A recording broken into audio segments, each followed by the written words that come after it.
Well, good morning, good afternoon, everyone. Welcome in across the continent and beyond for another exciting Exploring by the Seat of Your Pants broadcast. If you're joining us for the first time, which so many of you are today, we are all about bringing conservation, adventure, and science into classrooms around the world. Now, everything we do goes to our YouTube channel. Many of you are watching there right now, but you can check this out in 3 weeks, 3 years. You can share it with family and friends. Lots of opportunity to keep the learning going.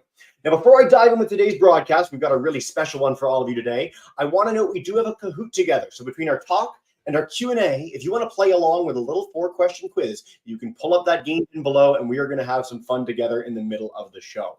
Now, I'm so excited today because we're doing a really cool program with the amazing folks at the Great Kids Farm joining us live in Baltimore. We're going to learn a little bit about the amazing food system on World Food Day here October 16th. So a big welcome into all of you for that. It's one of the first farm programs we've ever done as an organization. And two is that there's like a gazillion of you. There's 930 kids signed up today from, I think, 20 states, 6 Canadian provinces, China, Spain, Italy, and beyond. Like, it's insane. So welcome in. And we're going to get in with an adventure today. I'm going to join live with our Great Kids Farm team. Thank you so much for joining today outside on such a beautiful day, and take us away. All right. Good day, everyone, and happy World Food Day. Here we are at Great Kids Farm. Great Kids Farm is a really unique site. We are part of Baltimore City Public Schools. That is the only large urban school district with its own farm, which is part of the district here in the United States. And we're actually a pretty small farm. So most of the food that you eat grows on farms that are much bigger than ours. Ours is an educational farm where students from all across the city and from all backgrounds can come right here to this site and learn more about where their food comes from, how food grows, how to grow their own food, and just how to be one with nature and support our bodies and the health we need to grow and thrive here on our planet as human beings. So I'm very happy to have you here today. My name is Elle or Ms. L. I am one of our farm to school educators here at Great Kids Farm. And we're starting right here in a raised bed that we have.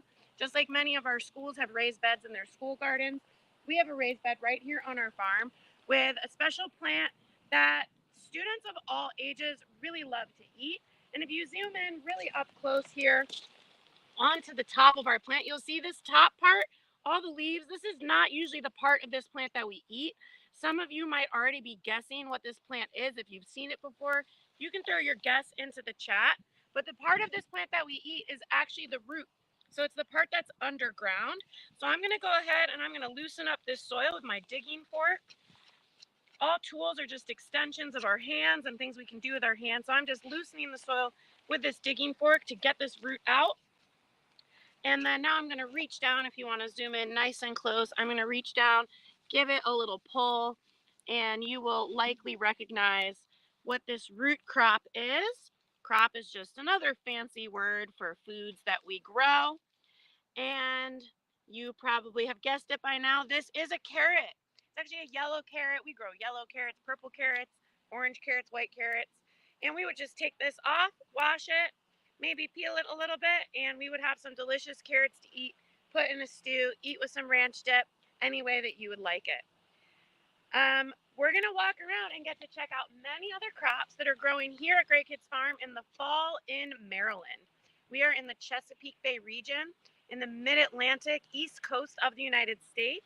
We're in the middle of fall, so the temperature is cooler. You can see I'm wearing this fleece, but we still have many crops that are growing at the end of our growing season. So here we go. We're going to take these carrots with us, and we're going to visit some more plants. Let's go.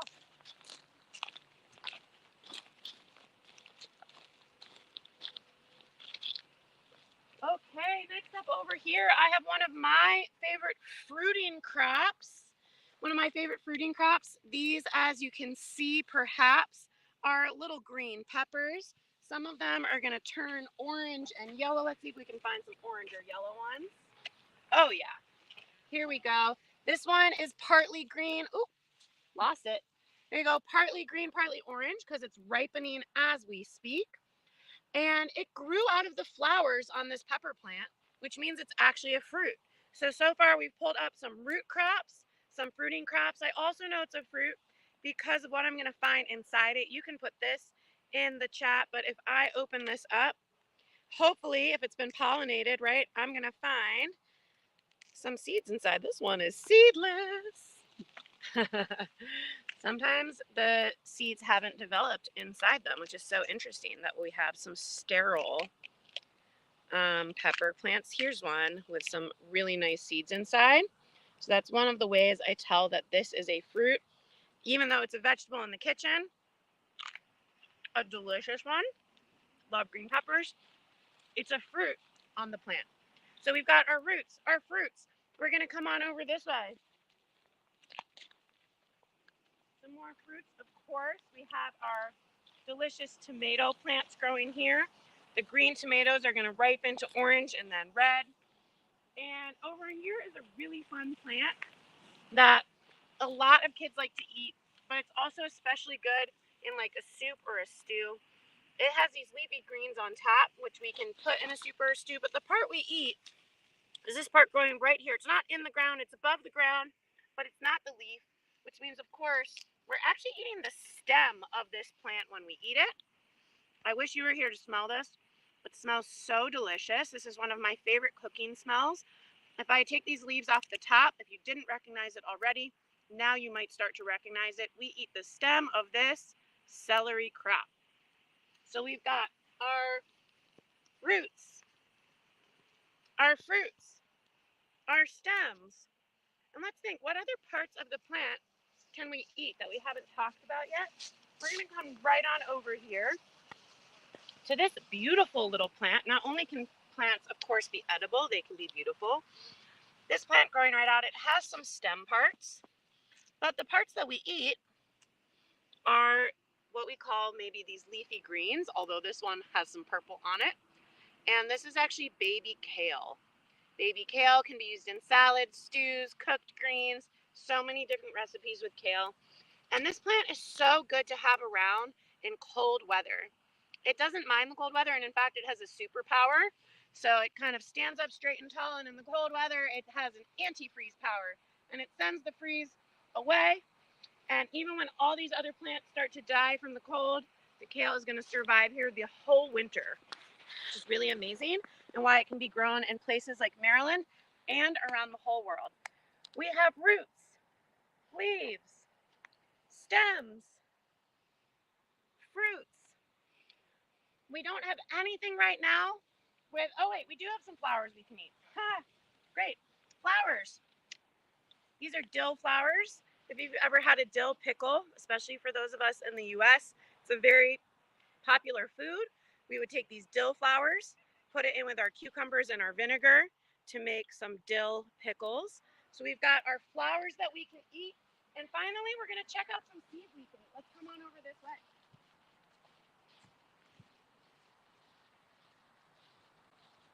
We're going to step on through here into our field.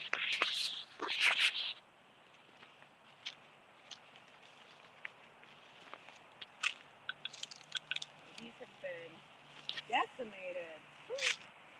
That's okay. We'll show it off. You might recognize these tall plants. They're so popular to put into pictures and things around Halloween and Thanksgiving in the fall or American fall holidays. And you might recognize this stalk, but it's actually missing all of its seeds, which is kind of wild. So this is a corn stalk missing its seeds. We're going to find another plant with seeds on it. Probably squirrels came and ate it, or birds came and ate it. So either we've picked them all or the birds have eaten them all, because many birds and squirrels love to eat seeds. So the actual part of the corn that we eat is, of course, the seed. So we've got our seeds. We're going to see if we have some sunflower seeds on over here.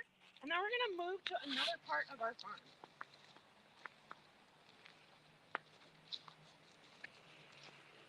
As we go, we're passing some other beautiful flowers.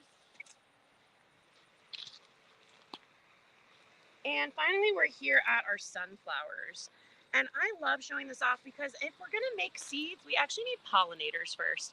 And so what you can see right here is we have this beautiful bumblebee. I know she or he is a bumblebee because they are really fuzzy and they're pretty big. Most bees are really, really tiny. You wouldn't even recognize them as bees. There are 20,000 species of bees in the world, and they're the most important pollinators on our farm. Right now, This bee is pollinating each little flower inside the sunflower, and then each one is going to become a seed. So these flowers turn into seeds, but only if they are pollinated, and they typically get pollinated the most by bees. This pepper only became a pepper because it got pollinated by bees. This corn only became corn because it actually got pollinated through the wind. But most of our fruiting crops here that make the seeds and fruits we eat actually get pollinated by bees like bumblebees, mason bees, perdita bees, all kinds of bees that live on all over our farm. And we'll get to show you some places they live later on today. Did we get a nice little close up on our bumblebee friend here? Yeah. And you can imagine this flower being all filled with seeds in just a couple of weeks. Here's one that's making seeds right now. See if we can find any inside. It's a little hard to see. It's all curled up. This one. I'm taking all the old flower parts off, and they're not very ripe, but there's tiny little heads of seeds in there. I'm not sure if you can see them, but each one of these little black dots is the beginning of a sunflower seed. And that's how the sunflower seeds grow out of the sunflower. At this time, we're gonna take a walk over to a whole other section of our farm. We're gonna move away from all of the parts of plants that we eat, and we're gonna start thinking about what do we do with all the leftover parts that we're not eating. While we're walking over, this is a great time if our host wants to take a few questions and spotlight them for us, and we can answer those questions while we walk. So Amazing. Well, we've already had such an incredible journey together with so many plants, and I can't believe we had a happy bumblebee pollinating as we spoke. So we're going to dive in with questions. Our live streamer classes, I can come to you guys if you unmute your mics. YouTubers, there's a whole slew of you, so please do share in the chat any questions you might have. One of the questions we got was, how many kids come to visit the farm every single year? You mentioned you're part of the Baltimore City Public Schools. Is there a figure on that? How would people sign up for that? yeah, we get about 4,000 students who visit the farm each year, and we also bring many of our crops over to the school. So not only do we actually have students come here, but we bring crops into all about 170 to 180 Baltimore City schools. We help support their school gardens. So overall, we touch at least 10,000 students a year with each of our types of programs, if not more. Amazing. Well, we're going to head to our Sanford's homeroom crew. You guys have your mic on. If you want to come on in with a question, I'll bring you in live and you can ask it that way. Hey, guys, welcome in. All right, you can ask. Question. All right, be nice and loud. So if vegetables don't have seeds, then how will they be produced? Ooh, good question. That is such a great question. So there are some scientists who have figured out how to make vegetables that make flowers that make a fruit like a seedless watermelon that then can never be reproduced. And what they've done is they've taken the two parent watermelons and combined them to make a baby watermelon that is what's called sterile. It cannot itself reproduce. So every year on their lab that's a farm, there are some farms that are labs, they have to take those same two parent seeds to combine them again to make the baby seed, and take the parent seeds and combine them again to make the baby seeds. And every year they can reproduce the same seeds that are from the original parents. So that's how we make seedless grapes or seedless watermelon. But out in like the wild, all plants make flowers and seeds to reproduce. So even if we're just eating the leaf, like this kale plant here, if you came back in a month, or maybe in the spring, it might kind of chill for the winter and start making a flower in the spring. This would sprout some beautiful flowers, and those flowers would make seeds so that I could plant more kale again. Usually, I pick them first. I don't let them make seeds, and I buy them from a farm that just grows seeds. So there are farms who their whole job is to grow plants just so other farmers can buy the seeds to grow the food for people to eat. The food industry is so big that different farms actually produce many different things, and some just make seeds. Fascinating. Thank you so much for the in-depth answer. That was really great. Do we have time for a couple more? Or are we almost at the next part? Let's do one more, and then we're almost at our next spot. One more. Miss Miller's class, our fifth graders, if you want to flick on your mic, I'll come to you guys live. You can ask that one you shared in the chat, but more fun to have you on camera. Come on in. Hey, guys. Hi. Hi. Tristan. Go ahead. Ask him loud. Okay. How many garden beds do you guys have? Yeah. Ooh, that's a great question. So most farmers measure their fields in something called acres. Acres is a term of measurement we use in the United States, and other places in the world they call them hectares because they use the metric system. So here where we use inches and feet, we use something called acres, and we have about 4 acres under cultivation.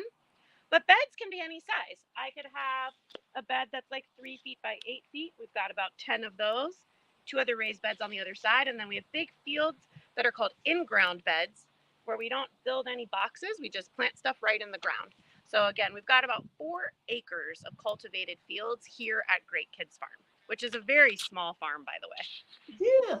Thank you, Ms. Miller, for the question. And we'll dive in with more. I know some of our YouTube audience, you guys have shared some. Keep those questions coming. We will come back into our live classes, but let's explore a little bit more of the farm while we're together. Okay. So I have all these parts of my plants that I want to eat, like this delicious kale. I don't usually eat it raw, but it's really good for you. This pepper I already took a bite of. But like this corn husk, I can't eat this. I wouldn't be able to digest it. And these carrot tops, I could only eat if I cooked them. But if I tried to eat them raw, I couldn't digest them. So what do we do with all our leftover food? Food that went bad, food that we took bites out of and we can't finish, or plant parts that we just can't eat?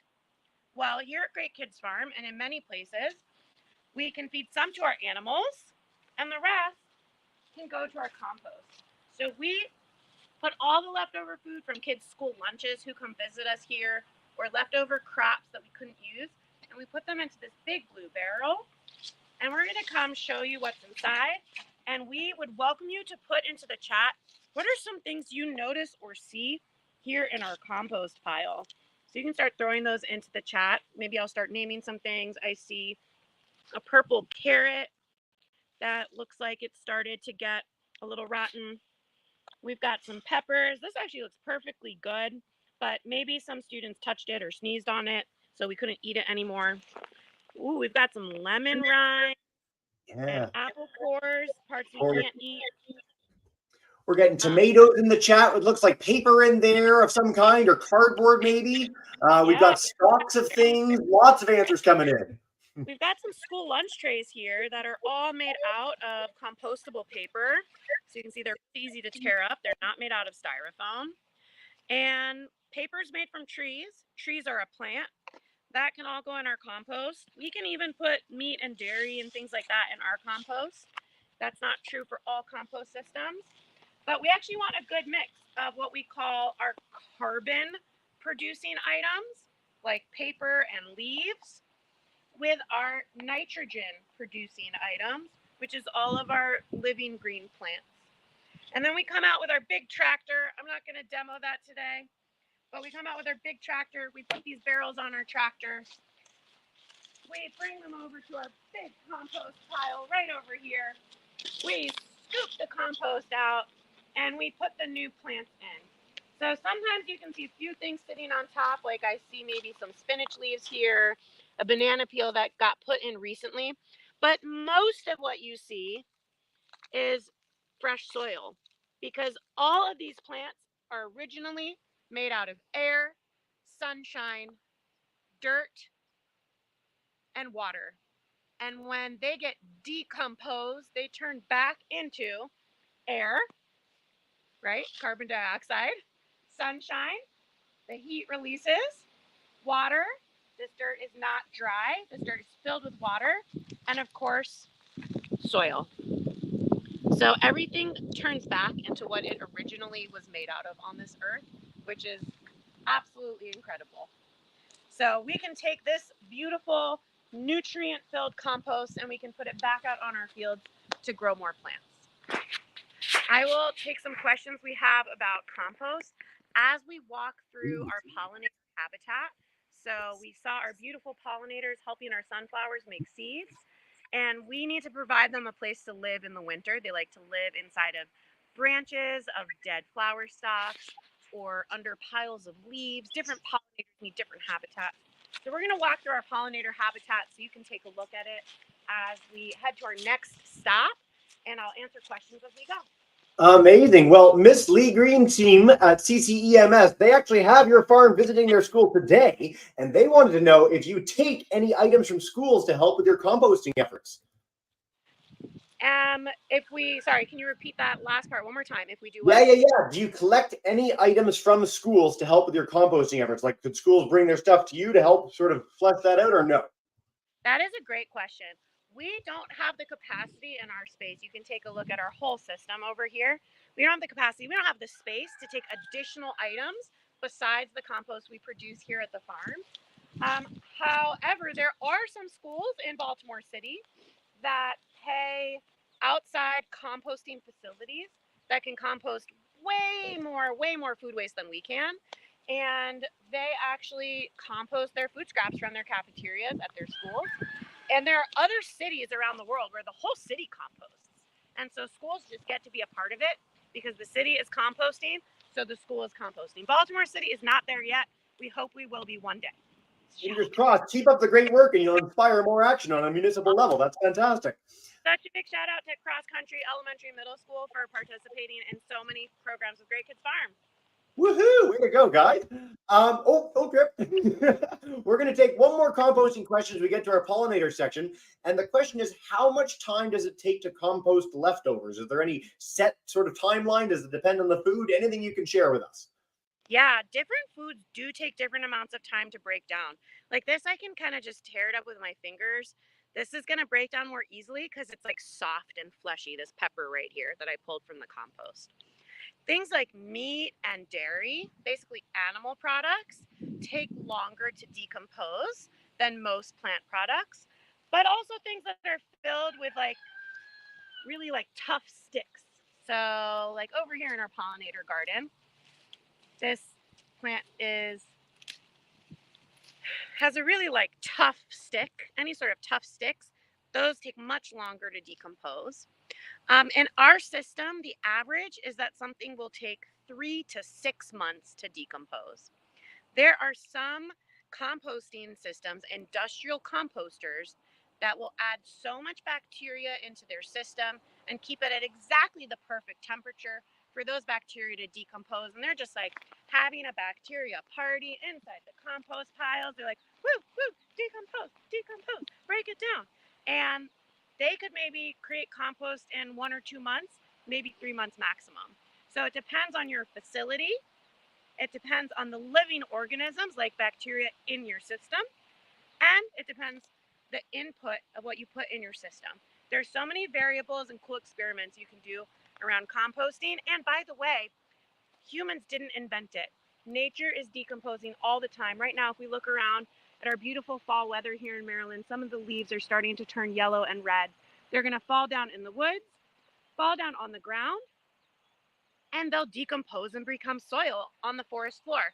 And that's why we don't have like billions and billions of inches of dead leaves piled up on our planet from millions of years of trees, right? Every year, nature decomposes them. Fantastic answer. Thank you so much. We're going to keep sharing those questions in the chat. Live classes, we're coming to you in a bit, but we'll explore our pollinator section. And then we've got our Kahoot still to come. We've got all sorts of great adventures to come, but take us away. Awesome, guys. Did we have one more question? Or? Oh, I could take one more question if you'd like. Absolutely. Yeah. Cool. Do any of your crops go to local stores or schools? Our 5th grade science crew just wanted to know if any places in the Baltimore City area could get some crops from where you guys are. Yes, absolutely. So we sometimes work with the high school culinary programs. So there's a high school students who are studying to be cooks or chefs, and they can come pick up crops from our site. When we go to visit schools to do programs at those schools, we will often bring crops with us for our cooking programs or our science programs or our social studies programs. And schools that visit our site often get to harvest and take crops home with them. Awesome. Great question, guys. And again, keep them coming. Are we at our area now? Do you want one more question, or are we going to explore a little more together? We are here at our last stop, which is the part of our farm where we raise animals. So I didn't say this at the beginning, but our farm is all about food. That's why we're here for World Food Day. Some farms raise crops to make clothing. Some farms raise crops to make oil or other products we use. Some farms raise animals for recreation, like a horse farm, but our farm is a farm for food for people to eat. So, of course, many people eat animals. Some people are vegetarian or vegans and do not eat animals or animal products, but many people do. So, we demonstrate that on our farm as well. And we have two types of birds here at Great Kids Farm, which are commonly eaten or make common products for us here in the United States. So we have our chickens and our turkeys. And I have a really special treat for them to help bring them up close to our camera. These are actually some little bugs that they love to eat. And by the way, I'm so grateful that the chickens and the turkeys eat all this bug protein. So I don't have to. But I still get all the protein. If I eat a chicken or I eat turkeys or I eat eggs. And this is just like their super favorite treat. These are not actually worms. These are beetle larvae. Ooh, got my finger. These are beetle larvae that they like to eat, but they're sometimes called mealyworms. We have our turkeys all kind of hanging out over here. Let's see if we can get a nice shot of our turkeys. We'll go into the barn as well. They are chilling. And because they are birds, like chickens, they also lay eggs. You wouldn't find turkey eggs at your grocery store, but you can eat turkey eggs just like you can eat chicken eggs. So we have one male turkey, your classic turkey that we see on many pictures for those of us who celebrate Thanksgiving. And what's really amazing about turkeys is that they actually come from the Americas. So chickens originally came from East Asia, and turkeys originally came from the Americas. And over thousands and thousands of years, people did what's called domesticated them. So we've taken them and raised them so that they could live on farms and produce lots of food for us. And we're so proud to show off some of the crops that are native to our space, like our pumpkins and our turkeys. All of these foods originally did come from the Americas, and we can still grow them here. We're gonna head into our barn. We can see where the chickens nest and lay their eggs, and we have one more animal to visit before we open it up for questions about our animals. Amazing. As you're going in, I just want to note we've got a class that loves bug protein, so it is something that you can eat as well, although feeding it to chickens might be a little bit more of my style as well. Yes, you can, and you can eat many types of protein or for flavor. So here we have a special house for animals, which on a farm is of course called a barn. This is where they're going to sleep at night. And much of the meat or eggs or dairy you would buy at a grocery store, again, comes from much bigger farms, sometimes from places that look more like factories than like your neighborhood educational farm like we have. So this is your very picturesque version of a farm. Most farms that you buy your food from are much bigger, have things much more tightly packed together. And certainly in terms of the animal production, there can even be a lot of controversy around how are those animals raised. And we're very proud of how we raise our animals and care for them here in the space that they have at Great Kids Farm. So you can come on in.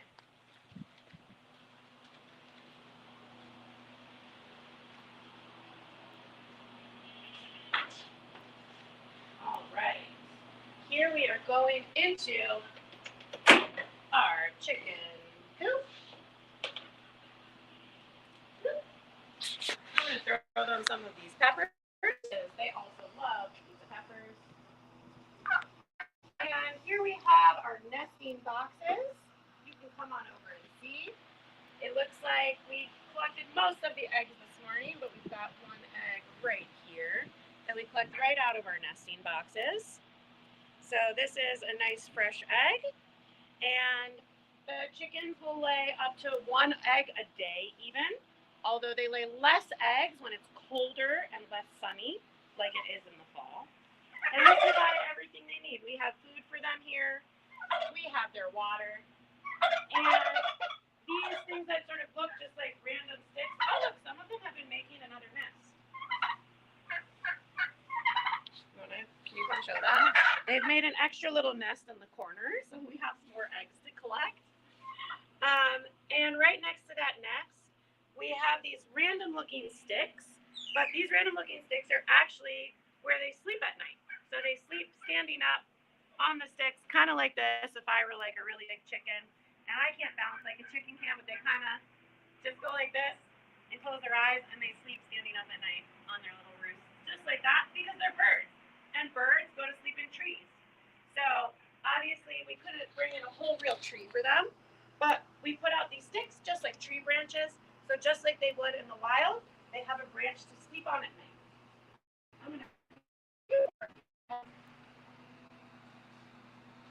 These are our beautiful turkey friends. Everyone say hello, turkeys. They're being really quiet and nice for you all right now.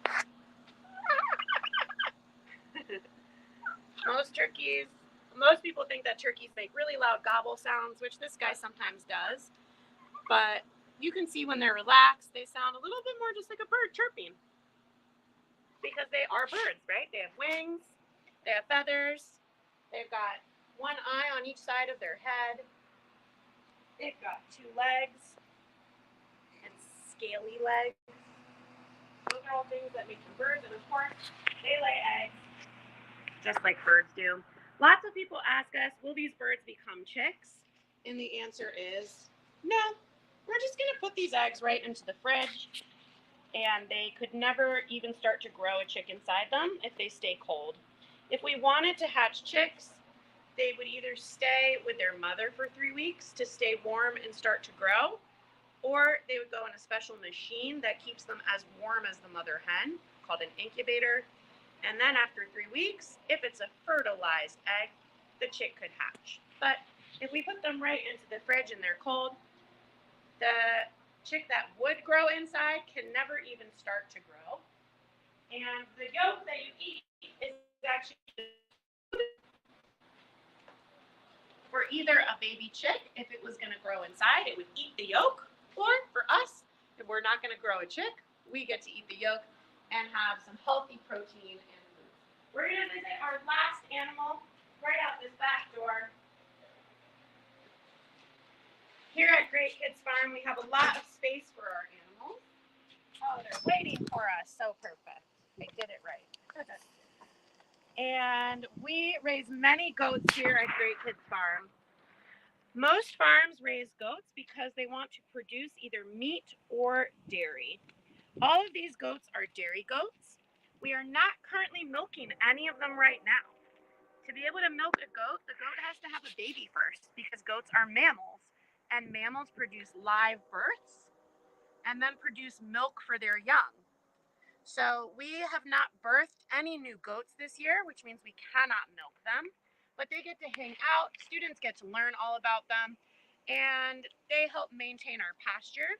I have some special treats for them. You can see Pongo is our most treat-loving goat. This is special grasses that is kind of like their dessert grass. Goats can really only eat grass and leaves. So a lot of people have a myth that goats can eat anything, but they really just eat grass and leaves. They love to eat these pine needles. And they originally came from the mountains of the Middle East, East Asia, and West Asia and North Africa. So they love to climb, sometimes up onto benches, up onto trees. See if we can get a climber. Am I going to tempt them? They stand up on their toes. They're very fun-loving. They like to live together. They're very social animals. Here we go. We've got a climber. And they just basically hang around and chew on grass and leaves all day. And by doing that, they can produce enough protein to build their whole bodies and sometimes make milk after they produce a baby. With that, I will take questions. Hello. Amazing. Farm animals.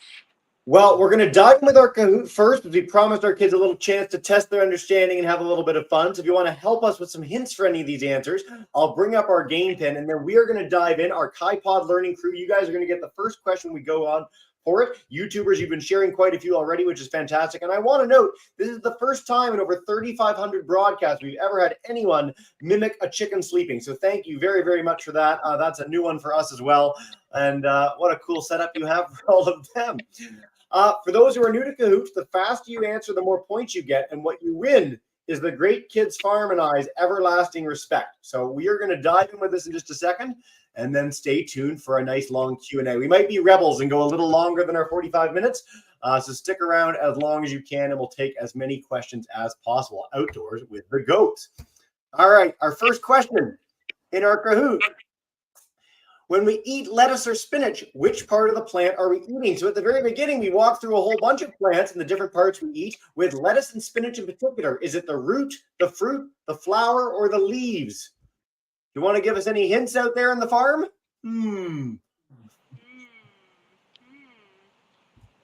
It's in the picture. It's not too hard. Let's see what we get. All right. Yes, most of you got leaves. Yes, with different plants, it's all those things. But with our lettuce and spinach in particular, it is our leaves. Adorable Squid has our lead. Okay. We're going to go to question 2. KaiPod learning crew, get ready for that question in just a minute.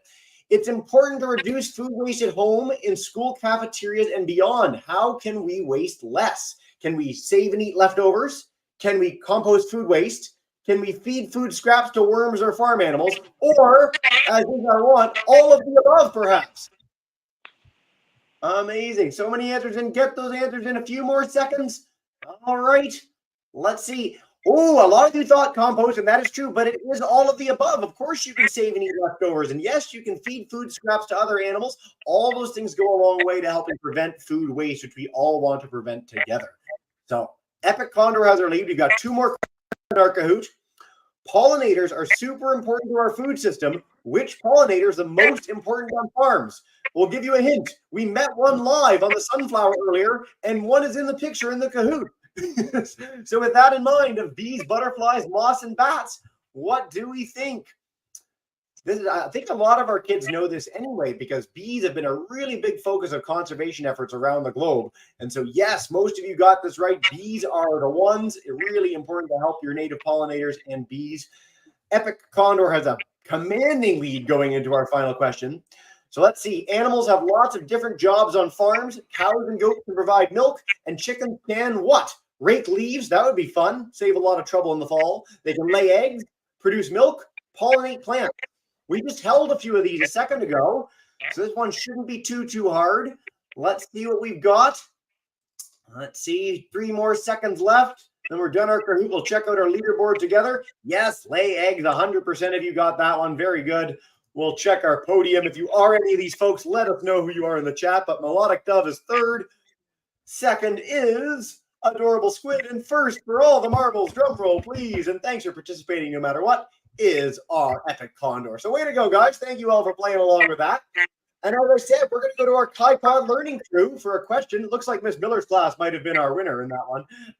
KaiPod, come on in, guys, and take us away with a question. Hey, welcome in on the couch. Unmute your mic. Come on in. Any queries for our farm crew today, guys? Let's see. Oh. Hey. Hello. Hi. Hi there. Hi. Hello. Hi. Anyone have a question? What was the question again? Here, go ask real quick. You're okay. What was the question again? We're wondering if you have a question for us.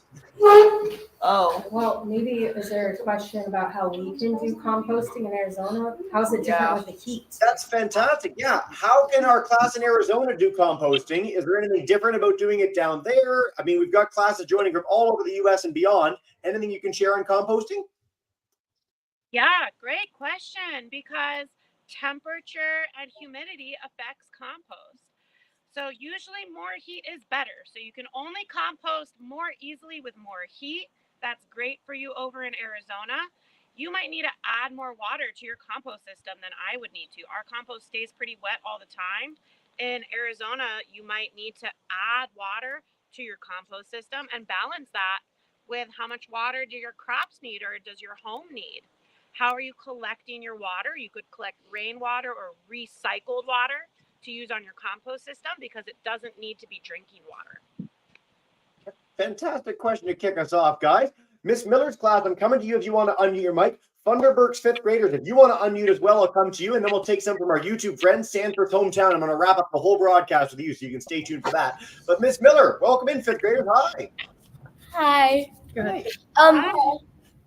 How many animals do you guys have in total? Ooh. Okay, I don't know the exact number, but we have 11 goats, and then we have about 30 chickens and turkeys, and then we have about 2,000 composting worms, who we consider some of our most important animals on the farm. And then, of course, we have probably thousands of native bees that we keep habitat for, but we have no good way of counting them. Fantastic. I knew you were going to get that question. And I want to note on the worm front, I just encourage you as classes, go out at night with your parents and shine a flashlight over any lawn you might have nearby. And I guarantee at night you will see worms popping out of the ground pretty much anywhere in Canada and the United States. It's a really special thing you can do outdoors at night to explore local wildlife. So I'm a big worm fan too. And I love that we got that thrown in there. Thunderberg's class, fifth graders, unmute your mic and come on in. We'd love to take a question. Hi, guys. I got a question. So how long does it take for the garden to grow? Yeah. Well, every plant has a different time of growth. Every single plant in the whole universe has a different time of growth. So if you're ever planting something, what you want to do is look at the seed packet, and on the back, it will say how many days until you can harvest. So as an example, one of the plants you can eat that takes the shortest time to grow is a radish, and it's only 30 or 40 days until it's ready to harvest. One of the plants that takes the longest time to grow is an onion, which can take 6 months, 4 to 6 months to grow. And of course, some plants that grow on trees, if you plant a tree, it could be 3 or 4 years before the tree is big enough to produce a fruit for you to eat. So anytime you're planting a garden, you want to think about that question, but I'll give you a hack. If you want to plant something like lettuce or any kind of green, you can eat them when they're babies. Like if you've ever heard of baby lettuce or baby spinach or baby kale, you can plant them, and within 3 or 4 weeks, you could eat the baby version of that plant. So almost any green, you could eat the baby of. And right now, if you're in October in your school year and you're in a place that gets cold in the winter and you're saying, oh, we don't have enough time to grow, corn or pumpkins or apples, you could just put some lettuce in a pot. You could even keep it indoors. It doesn't even have to be outside. You could put some lettuce in a little pot in your windowsill, a little 3-inch pot with some potting soil, and in 3 or 4 weeks, you could eat the little baby lettuce. So I encourage anyone to get started, even if you just have a short amount of time. If you have some sunshine, some soil, and some water, all you need is a seed. I've got to say, for our kids, whatever you're interested in life, if you can find something that you are as passionate about as you are about food and farms, you are set for life. It is so much fun having you on. Your passion is palpable. Time flies and we're having fun. We're going to take 3 more questions. So I'm going to go to our 5th grade science crew. We'll take one from YouTube, and then we'll wrap up with our Sanford's homeroom guys. 5th grade science, you're all around the camera. Hi, guys. Welcome in. Unmute. There you are. Hi. Go for it. Ask away. Welcome in. How many eggs do your chickens produce every year? Ooh, great question. A young and healthy chicken will produce almost 1 egg a day throughout the year, a little bit less in winter. So 365 days, maybe minus a few days in winter, so maybe 300 eggs. But as they get older, they start to produce less and less, and they only live about 5 years. So between ages 1 and 3, can you imagine a 1-year-old laying all these eggs? Between ages 1 and 3, they lay almost 1 egg a day, and then they start to lay less and less. I've got to say, that's a shocking answer to me. Of all the things that you've answered so far, the fact that it's 1 a day is crazy. That's so neat. Great question, guys. All right, Miss Wilson's class, they're joining in Hamilton, our Canadian crew up here with me. They want to know who works at the farm. So how many people are working there? Are they teachers? Are they farmers? Is it a bit of everyone? We have one farm manager. We have 2 full-time teachers. We have 4 teachers who are part of an AmeriCorps program. I won't tell you all about that, but you can look up a program called Food Corps. So we have 4 Food Corps teachers. We have 1 administrator, which is a fancy word for somebody who helps us actually organize all our programs. So they're not out here on the farm every day, but without them, we couldn't organize this program or any others. And finally, in the summer, we have 6 high school interns. So those are Baltimore City high school students who get to come and learn how to be farmers.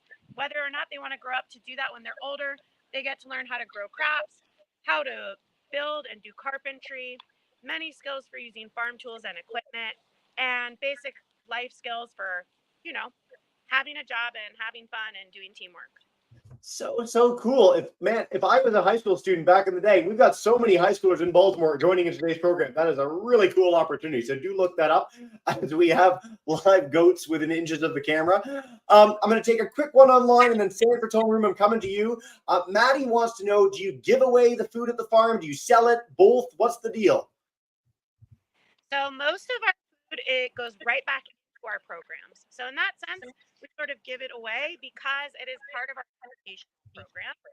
Some of it we give away on big family days, so families can come out and either pick their own, or we pre-harvest for giveaways, and to students who visit us. In the summer, our high school students do learn how to run a business, and they sell shares of the farm. So each week they will sell a package or a box that anyone who's interested can buy in advance. They sign up for it, and then on like that Thursday, they can just take their farm share home with them of whatever is in season and fresh and ready to harvest from the farm. And then the money made from that program goes right back into the program that employs our high school students. This is the coolest place ever. I'm so glad to have you on today with so many kids. This is so neat. Sanford's homeroom, you guys get the last dibs for a question, and then please do stick around at the end, everyone, so we can do a big thank you and farewell together. But come on in North Carolina. Welcome to the program. Hi. There. How much compost how long does it take till you get to use your compost? Yeah, awesome question. About 3 to 6 months, sometimes even up to 9 months. For example, in the winter when it's colder, our compost slows down. That bacteria party is more like a bacteria hangout. And it might take us 6 to 9 months over the winter, 3 to 6 months when it's like hot and toasty over the summer. So we have covered so much ground with our questions, and we're going to get the chance to say farewell in a minute with all our live classes. A big thank you and goodbye. But before we do, is there any final message you want to leave our classes with about the farm, where they can learn more, anything to keep the learning going when they're done this broadcast? Yeah, absolutely. If you had told me when I grew up that I would be a farmer, I would have probably laughed. I had no idea I would ever work for a farm. I grew up right outside of Washington, D.C. in the suburbs. I didn't do any gardening. I didn't really know anything about farms, but I got interested in our food and our food system and who has power and control over it. And I got interested in nature and how does it work. And there's a very famous writer, his name is Wendell Berry, and I'm going to butcher this quote, but he said something along the lines of, how we eat is how we use the land. And I'm so interested in how do we use the land. It means I have to be interested in how do we eat. And if I'm interested in how do we eat, then I must be interested in farming. And that's a big part of what brought me here. No matter what you decide to do with your life, food is connected to it.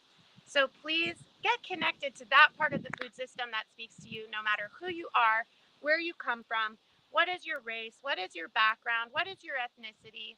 There is a piece of land that belongs to you out here in the world. In Baltimore City, this is that place, if not more. And you have the opportunity to get connected to that piece of land. So take it. And if you don't even know where a piece of land is, just get a pot, put a seed in it, and you have your own food that you're growing. Anyone can do it. So with that, I hope you enjoy the rest of your World Food Day. and turn it back over to you all for closing. Thank you so much. I've done 1,500 broadcasts, and this is one of my all-time favorites. So classes, thank you. Your energy and enthusiasm was amazing. We couldn't have had a better tour today. And what we do to wrap up every show, I'm going to bring in all our kids to say a big thank you and farewell. So flip on your mics. If you're on YouTube and you want to scream and yell too and annoy the principal, please do. But Miss Miller, 5th grade science, iPod learning, Sanford's homeroom, fun. Thank you.